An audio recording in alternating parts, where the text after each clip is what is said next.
Notre deuxième invité est le professeur Mohamed Fadel Niang, c'est le directeur de l'ISEP de Thiès, l'ISEP, l'Institut supérieur d'enseignement professionnel. Justement, l'ISEP qui va fêter, eh bien, tenez-vous bien, ses premiers techniciens supérieurs puisqu'il s'agit de la première promotion. Nous en parlons, eh bien, au cours de cet entretien. Nous parlerons aussi, justement, du mode de fonctionnement de cet institut. Fanta, c'est à toi. Voilà. Donc, l'ISEP de Thiès qui va procéder. En fait, on s'est dit bonjour tout à l'heure dans le couloir, c'est vrai, bonjour sur le plateau, bienvenue sur le plateau. Voilà, Monsieur Niang, l'ISEP qui va justement procéder à la sortie de la première promotion, et ce sera vendredi, je pense, et le prétexte justement pour parler de ces modules d'enseignement plutôt. Pourquoi le choix justement de ces modules? Alors, vous me permettrez, bonjour. D'accord. Vous me permettrez de mettre l'ISEP dans son contexte. Absolument. À savoir, c'est le contexte des grandes réformes de l'enseignement supérieur au Sénégal, qui sont les grands chantiers du chef de l'État, menés par le professeur Mary Teuw Niane, ministre de l'Enseignement supérieur et de la Recherche.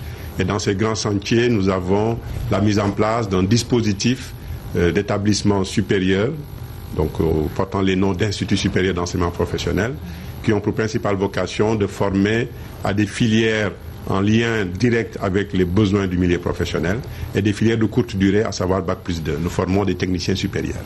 Et l'ISEP de Thiès est donc le premier institut mis en place et qui va être le premier parmi les 14 instituts que le gouvernement a décidé de mettre en place sur toute l'étendue du territoire. Et pour ce qui concerne Thiès, nous avons démarré donc les enseignements en janvier 2013 et sur 4 filières et 7 métiers. Parce que nous sommes dans une approche où nous devons veiller à ce qu'il y ait une adéquation entre la formation et l'emploi. Et c'est la raison pour laquelle nous raisonnons en termes de compétences et métiers. Et donc il y a 4 filières et 7 métiers. Dans l'exploitation agricole, dans les tourismes et loisirs, les métiers des rails. Métiers des rails, parce que métiers avec S, parce que vous avez la maintenance du matériel roulant, la maintenance de la voie ferrée, la logistique et le transport. Vous avez également les systèmes et réseaux informatiques, également la création multimédia et l'audiovisuel.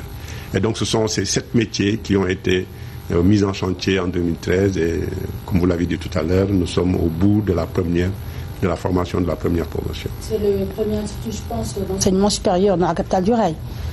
Bon, il y a l'école polytechnique, mais qui forme des ingénieurs. Oui. En termes de formation de techniciens supérieurs, nous sommes quasiment les seuls du domaine public. Je précise également que l'ISEP et le réseau des ISEP, ce sont des instituts totalement publics dépendants du ministère de l'Enseignement supérieur et de la Recherche. Sinon, au niveau de l'Université de Thiès aussi, on a l'UIT, donc qui forme dans les techniciens supérieurs. Mais c'est un autre modèle que nous sommes en train de mettre en place au niveau de l'ISEP. Voilà. Il y a des conditions à remplir justement pour être recruté au sein de cet institut. Tout à fait. Alors la procédure de recrutement est assez simple en réalité. Il faut être titulaire d'un baccalauréat, toute série, ou d'un BT, brevet de technicien, qui est en général délivré au niveau des lycées techniques. Et tout titulaire de ces diplômes-là peut déposer un dossier au niveau de l'ISEP. Un premier écrémage est fait, qui est presque un écrémage informatique, pour prendre un premier lot de présélectionnés qui est convoqué pour faire des entretiens. Et ce sont, l'écrémage informatique, c'est essentiellement pour évaluer les savoirs et les savoir-faire. Maintenant, l'entretien, qui ne se fait pas en général lorsqu'on veut rentrer à l'université, c'est essentiellement pour nous assurer du savoir-être de celui qu'on est en train de recruter. Parce qu'à l'ISEP, il y a un certain profil qui est recherché. Et à la fin donc, de ces 2 processus, donc, les candidats sont autorisés à s'inscrire par une liste principale et également une liste d'attente. Et au bout d'un certain délai, donc les listes sont totalement fermées et le démarrage des cours est en général fixé le 3e mardi du mois d'octobre de chaque année. Ça, c'est pour pouvoir respecter vraiment un déroulement normal d'une année académique normale au sein du réseau des ISEP. Est-ce qu'à la fin de... Excuse-moi, juste une question qui m'est venue tout de suite en tête. Est-ce qu'à la fin de la formation, vous facilitez l'obtention de l'emploi pour justement vos étudiants, vos diplômés? Est-ce que également vous avez établi des partenariats avec certaines entreprises de la place pour leur permettre de trouver juste du travail juste après leur formation? Tout à fait. Alors, juste pour dire que nous les appelons apprenants, ce ne sont pas des étudiants mais des apprenants, d'une part. Et d'autre part, le concept dans le réseau des ISEP, c'est que l'insertion ne se fait pas une fois qu'ils sont diplômés. L'insertion commence dès le premier jour où ils rentrent dans l'institution. À savoir que dans le processus de recrutement, je n'ai pas donné tous les détails, mais ils doivent déjà proclamer leur projet professionnel, leur projet personnel et professionnel, de PPP. Comme une sorte de problématique. Voilà, c'est-à-dire ils viennent nous dire qu'est-ce qu'ils veulent devenir plus tard. Et c'est nous, durant les 2 ans, qui nous les aidons à justement réaliser à leur sortie le projet qu'ils nous ont présenté 2 ans auparavant. Donc ça veut dire que notre accompagnement à l'insertion démarre 2 ans avant qu'ils ne sortent de l'institution. Et ça, c'est une nouvelle innovation dans le dispositif de l'enseignement supérieur en termes d'accompagnement. Durant les 2 années également, il y a un certain nombre de modules qui leur sont délivrés justement en termes d'entrepreneuriat, en termes d'auto-emploi, etc. Pour ceux qui ont la fibre entrepreneuriale, de pouvoir aller vers l'auto-emploi lorsqu'ils sortent. Sinon, au-delà, dans la formation également, je vais utiliser des chiffres, vous me pardonnerez, mais sur les 2 ans, ils font 2400 heures d'enseignement au total, et sur les 2400 heures, il y a 600 heures de présence en entreprise. Donc, ce qui est un quart, c'est 25% de présence en entreprise, ce qui est déjà un pas dans l'insertion. Et également, la formation est très orientée pratique. C'est 70% de pratique et 30% à peu près de théorie, mais de la théorie contextualisée. Ce qui fait que lorsqu'ils sont diplômés, on peut considérer qu'on a mis entre leurs mains vraiment tous les outils pour pouvoir s'insérer lorsque le secteur économique s'y prête. Parce qu'évidemment, il est bon de préciser que nous avons vocation à former, mais ce n'est pas nous qui recrutons, c'est le monde professionnel, c'est l'entreprise qui recrute. Mais ce que nous assurons, c'est que le produit que nous mettons sur le marché, lorsqu'il est en compétition avec un autre produit venant d'ailleurs, on est certains qu'ils sont parmi les premiers à être recrutés. Maintenant, on prie pour qu'à chaque fois, dans les secteurs que j'ai cités,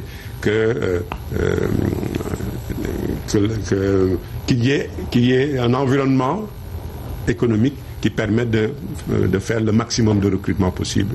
Pourquoi je le dis? Parce que, vous savez, actuellement, le secteur touristique, par exemple, traverse une crise que nous n'avions pas prévue il y a 2 ans. Bien sûr. Avec la crise Ebola et autres, la moitié des hôtels sont vides et autres. Donc ça, ce sont des impondérables que nous ne maîtrisons pas au départ. Mais en tout cas, les produits que nous mettons à la disposition du monde professionnel sont des produits vraiment compétents pour régler les problèmes du monde professionnel. Et pour utiliser peut-être la métaphore du champ, vous mettez vraiment donc le champ en friche pour permettre de bons semis et puis que les récoltes puissent, en tout cas les récoltes et même les semis puissent bien prospérer. En tout cas, Mohamed Fadel Niang, je rappelle donc que nous avons le plaisir de recevoir aujourd'hui professeur Mohamed Fadel Niang. Il est le directeur de l'ISEP de Thiès. L'ISEP, c'est l'Institut supérieur d'enseignement professionnel. Alors moi, je vois comme une sorte de révolution dans votre, en tout cas dans comment vous managez et surtout le contenu justement de vos curricula, parce que par exemple je vois que vous préparez à des métiers qui jusqu'ici s'apprenaient dans le tas. J'en veux pour preuve les métiers des rails, mais aussi les loisirs qui sont inclus dans le tourisme. Finalement, quels sont les enjeux liés à un tel choix par rapport à vos modules? Tout à fait. Je veux préciser que dans la mise en place de l'ISEP, il y a un accompagnement de la Banque mondiale pour l'ISEP de Thiès. Et c'est le principe, c'est le principe qui est retenu pour l'ensemble des ISEP avec des partenaires au développement. Alors, pour ce qui est de la particularité des filières, il faut savoir que nous avons un principe de mise en place donc des filières qui fait que le processus démarre toujours par le monde professionnel, donc la demande du marché, et se termine par le monde professionnel. Donc c'est une boucle fermée. Donc nous n'ouvrons pas des filières juste parce qu'on s'est réunis 2 heures et on a de dire que nous ouvrons telle filière. Ou que parce que c'est à la mode, comme on voit dans beaucoup d'instituts. Nous ne sommes pas une structure qui réagit par rapport à la mode, mais par rapport aux besoins réels du marché. Donc c'est parce que nous sommes dans l'éducation, formation, emploi. Donc toutes les filières que j'ai déclinées tout à l'heure, ce sont des filières qui nous ont été recommandées par le milieu professionnel, qui nous ont dit, voilà, dans ce secteur-là, pour les années à venir, le Sénégal, notamment dans la déclinaison du plan Sénégal émergent, aura besoin de personnes qualifiées pour pouvoir porter et accompagner justement les grands chantiers du chef de l'État. C'est la raison pour laquelle donc toutes ces filières ont été mises sur pied. Fanta, peut-être on termine avec le programme de... Oui, absolument, puisque là, apparemment, l'ISEP de Thiès est une alternative pour apporter la réponse. Justement, il y a une forte besoin en main-d'œuvre qualifiée au niveau des entreprises. C'est la raison pour laquelle, justement, on peut dire que l'ISEP a été créé. Tout à fait. Quand on parle de main-d'œuvre qualifiée, il y a plusieurs niveaux. Nous, vraiment, j'ai oublié de le préciser, nous ne formons que des techniciens supérieurs. Nous n'allons pas plus haut. Parce qu'au Sénégal, il y a le dispositif LMD, licence, master, doctorat, qui est appliqué au niveau des universités. Nous, c'est un niveau intermédiaire Bac+2, sachant que les ingénieurs, les docteurs, les masters sont formés au niveau des universités. Et le marché du travail nous a fortement recommandé de prendre cette niche-là d'emploi qui a été délaissée plus ou moins par l'ensemble des secteurs de formation. On vous accompagne en quelque sorte la politique de l'emploi mise en œuvre par le CIDEL. Absolument. Par le gouvernement plutôt. Et on terminera peut-être avec le programme de cette cérémonie en 2 mots. Tout à fait. Donc la remise des diplômes, c'est la première promotion qui va recevoir ses diplômes donc le vendredi, demain, à 16h à Thiès, au niveau du campus pédagogique, sous la présidence effective du professeur Mary Teuw Niane, ministre de l'Enseignement supérieur et de la Recherche. Et donc nous convions toute la communauté à venir nous rejoindre pour cette belle fête que nous voulons faire à Thiès pour prouver que le nouveau modèle que nous voulons mettre en place est un modèle sur lequel on peut compter. Et on avait raison de vraiment le mettre en place en commençant par Thiès et on espère que ça va essaimer sur toute l'étendue du territoire. Et c'est pour nous l'occasion déjà de féliciter les récipiendaires. Merci beaucoup, professeur Mohamed Fadel Niang, d'avoir répondu à notre invitation et bon vent pour les autres apprenants. Merci. Très bien. Merci beaucoup. Une pause musicale et puis nous revenons pour le bloc d'infos.